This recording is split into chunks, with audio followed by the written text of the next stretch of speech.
එක් කාලෙක ලස්සන ගමක බුද්ධිමත් මිනිස්සෙක් හිටියා. මහදන් මුත්තා කියලා. මුත්තා ගමේ ළමයින්ට ලස්සන කතන්දර කියලා දුන්නා. ආයෙවා කාලෙක කාලස්සන උද්‍යාතියදී. එදා ගමට අමුතු වෙලෙන්දෙක් ආවා. මෙන්න මගේ අලුත් ගම. වැලනම පටන් ගමු. මිනිස්සුනේ මෙන්න හොඩබඩු. විකුණනවා මීල ලම්පුර රමේපුවෙන් වරාරණියයි. මේ මැජික් බඩු එන්න ගන්න. ගමවසියෝ වෙලෙන්දාගේ කතා විශ්වාස කරලා ඔහුවට රෝක්කු. අහන්න මගේ මිතුරනි. මට නම් මොහු ගැන සැකයි. කවුද මොහු? මුත්ත වෙලෙන්දා ළඟට යනවා.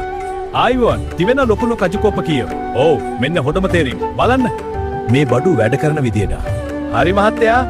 මෙන්න බොත්තම වරකොල් බලන්න. ඔය. මුත්ත බඩුවක් අරගෙන පරීක්ෂා කරනවා. එකක්වත් වැඩ කරන්නේ නැහැ. එකක්වත් වැඩ කරන්නේ නැහැ. එකක්වත් වැඩ කරන්නේ නැහැ. මුත්ත සත්‍ය හෙලි කරනවා. යුක්තිය සහ අද්වෛතය ගනි. මේ ඇත්ත සබේ ඇත්ත. වෙලෙන්දා ටික ගස්සෙනවා.